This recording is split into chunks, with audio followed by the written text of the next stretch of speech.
Hello, everyone. Welcome to ELI, the place where you get your daily dose of inspiration for entrepreneurship. And today we have with us Charlie, who is the founder of True Balance, which is one of the fintech startups in India, Korea, and globally. Hi, Charlie. Welcome to ELI. Thank you for having me here today. We would request you to introduce yourself to our audience. Tell us a bit about where are you from and your background. Yeah. Actually, first of all, my name is Charlie Lee. I'm the CEO and then the co-founder of the Balance Hero, which runs the application called True Balance.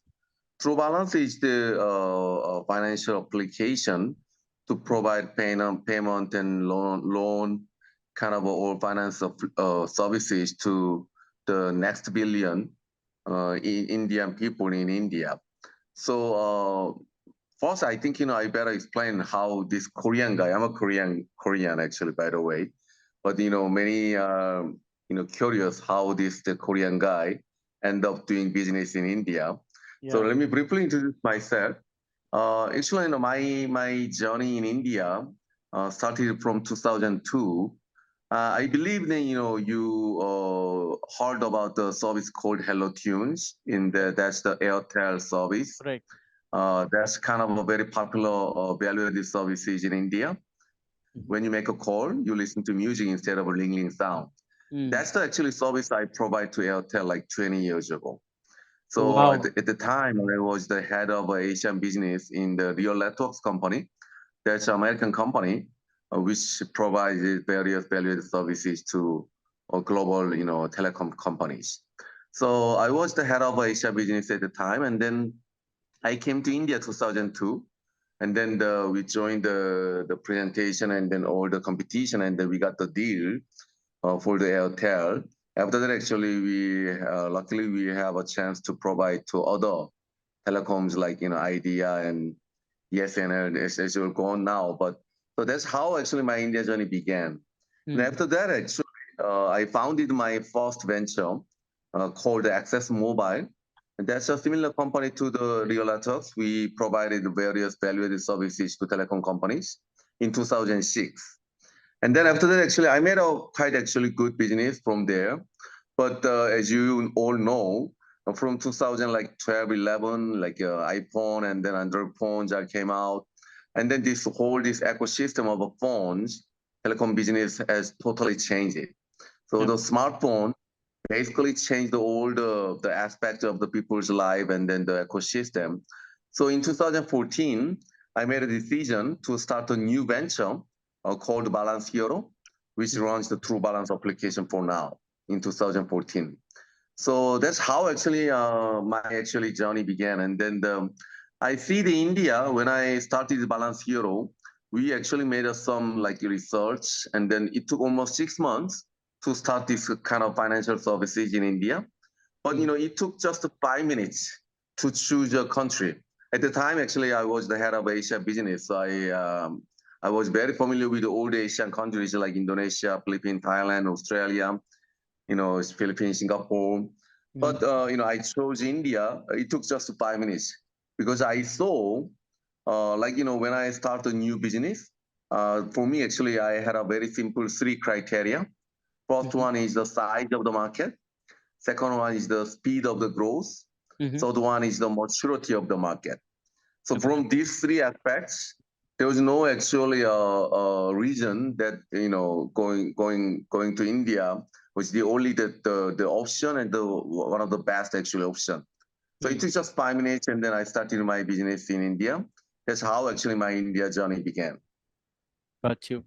So, help us understand the meaning behind the name True Balance and Balance Hero. What is this naming about? Actually, the balance, initially we started our service from balance checking for prepaid users. In the Mhm. Android application, we provide Android app. So Android application, we found out that I don't know if you guys are familiar with USSD. That's the kind of a message service over the call, star 123 sharp. and then make a call, then you get the message. At the time, it was very, very popular. It was free service. So Mm. all these telecom users, when they want to check their balance, they use this USSD service. And then Mm. we found out that technically it's possible to check their balance over the Android application using this USSD technology. So we started our service from balance checking and then payment, because recharge is a natural kind of a next step after balance checking. So we Mm. provided balance checking and then payment and then other financial services. So we actually chose this balance when we started our business to check the prepaid mobile balance. But as Mm. you know, balance means also like your bank statement balance, like your kind of a money balance kind of thing. So we actually wanted to provide the real the balance service, financial service for Indian people. So that's why actually we name it True Balance. Mm. From mobile balance check to a fintech startup, I think that's a quite a journey. So tell us, how did you move into fintech, and what was the thesis behind fintech is something you want to do, and what are the different products and services that you are providing right now? Yeah, actually, that's a very good question. When we started our service initially, actually we dreamed about now, like around 9 years ago. Even when we started our service, we kind of visioned to provide various financial services to next billion Indian people, like we call them next billion or Indian middle class. Mm-hmm. Because once you check most of the prepaid users, they're next billion. Like they have phone, but they cannot enjoy financial service or the service. So Mm. most of the prepaid users who needs balance checking and mobile balance recharge, they are out of a current financial ecosystem, so they need financial service. But why did we choose this balance checking as a beginning point? Because, as I briefly explained, after balance checking, that's a kind of a demand for every prepaid users. Mm. But after the checking, they are naturally actually desire to recharge. And then when we find out, like when your balance due is coming, when your balance is very low, we send a alarm message, and then they actually can easily recharge from our app. But Mm. this recharge, especially for prepaid users, is a really, really huge service. If you think about like Paytm and PhonePe and all those services, actually they started from balance recharge service. Mm. Because in balance recharge, 1 billion people is prepaid users in India. They recharge 3 to 4 times a month. So Correct. 1 billion people, 3 to 4 billion transaction per month. It's a huge users and huge transaction. I believe it's one of the most like biggest single transaction services in the world. That's Mm. why actually we chose balance recharge as a gateway for the other payment services like bill payment and others. And then payment is the kind of gateway for other finance services, especially for loan. That's why actually we chose balance checking for prepaid users and recharge, payment, and others. So like, around like 4 years ago, we started our loan service. Around 6 years ago, we started our payment service. So Mm. that's how actually our service evolved. Got you. So I understand that Balance Hero aims to serve the unbanked users of India, and I think that's a challenge because they do not have bank accounts. So how do you go about it? How do you bring those people into? How do you get them into your ecosystem? How do you collect payments from them? Tell us about it. Yeah, actually, unbanked is not actually right term. We call them underbanked or underserved. Underbanked means actually, even though like in India, like, more than 1 billion people actually have bank account. Mm. But if you see deep dive, many of actually Indian people, they don't frequently use finance service and then bank account, even though they have the bank account, and then they don't have credit score. Like Mm. only like around 300 million people have credit score from CIBIL and Experian and others. So what I figured is that if you can solve the problem of them, especially the financial issues, the loan actually, the credit issues, then Hmm. we believe that we can solve a big problem and then we can provide finance for those people. So we Hmm. are targeting, we call next billion or Indian middle class. Like our target users, income level is around like 15,000 per month to 50,000 per month. So those users are the major population, and then they are like almost a billion. That's why we call them next billion and the Indian middle class. And but unfortunately, they cannot get the loan in the financial service easily from others like banks and then big MBS companies. So Hmm. what we try to solve is that thanks for smartphone, Android phone, actually smartphone made a like big actually change, because thanks for smartphone we can, of course, we can provide application service like real time connection, internet connection, but also we can collect a lot of data. This smartphone is basically, once you know the smartphone, basically you can understand what kind of person you are, what kind of financial and then social activities they are doing.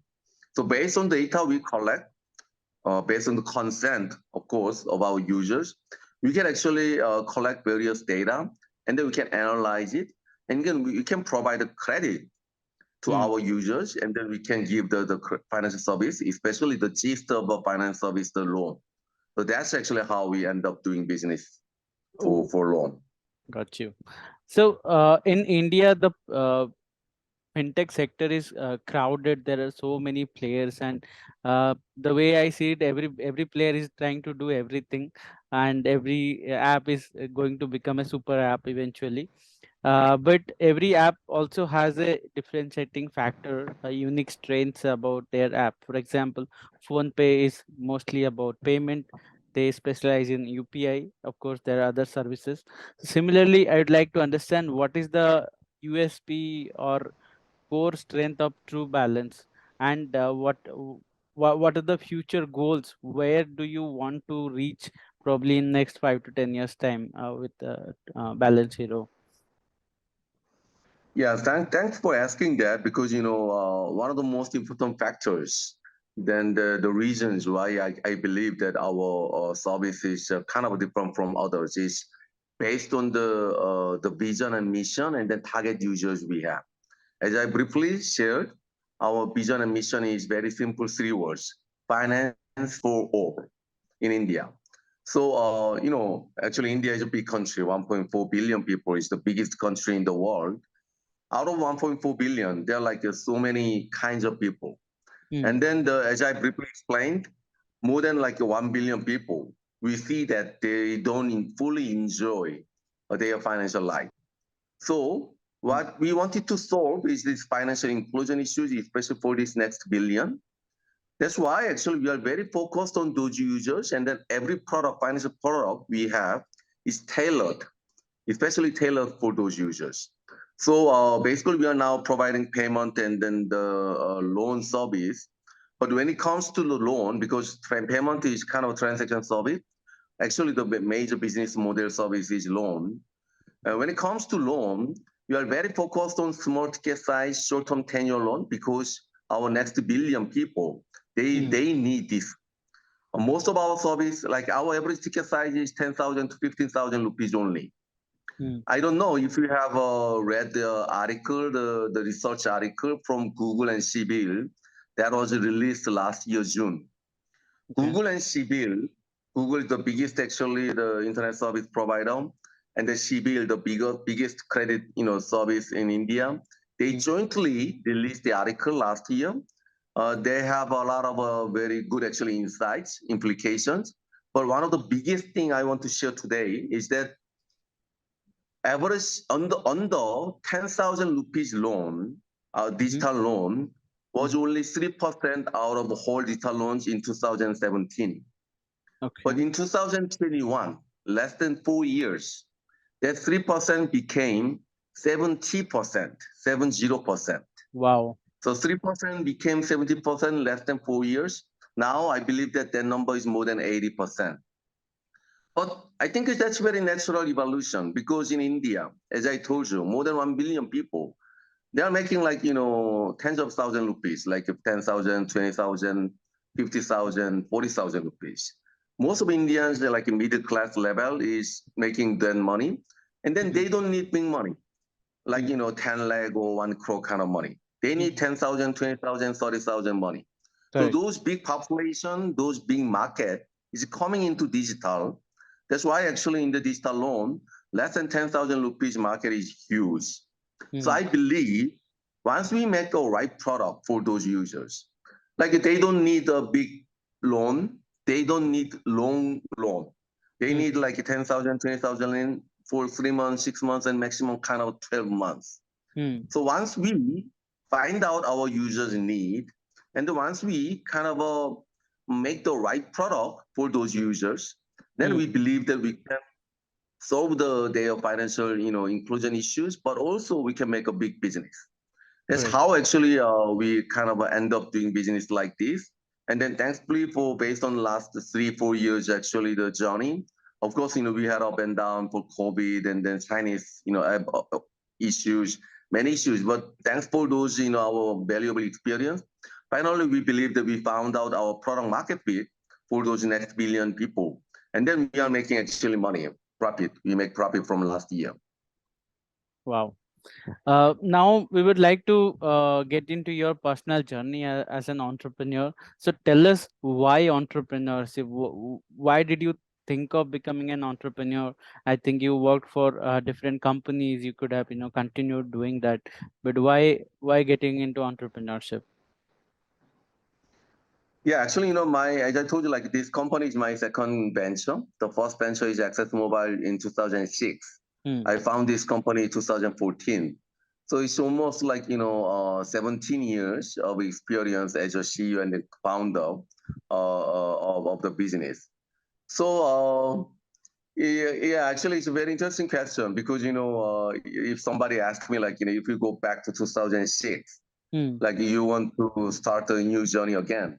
My answer is definitely yes. Of course, for last 14 years, the 17 years, the journey was really really harsh, and then I don't want to experience that again. Hmm. But I believe this entrepreneurship journey and then the startup journey is not just to fulfill my personal kind of a demand, like I want to have my own business, I want to have independent actually area of my life.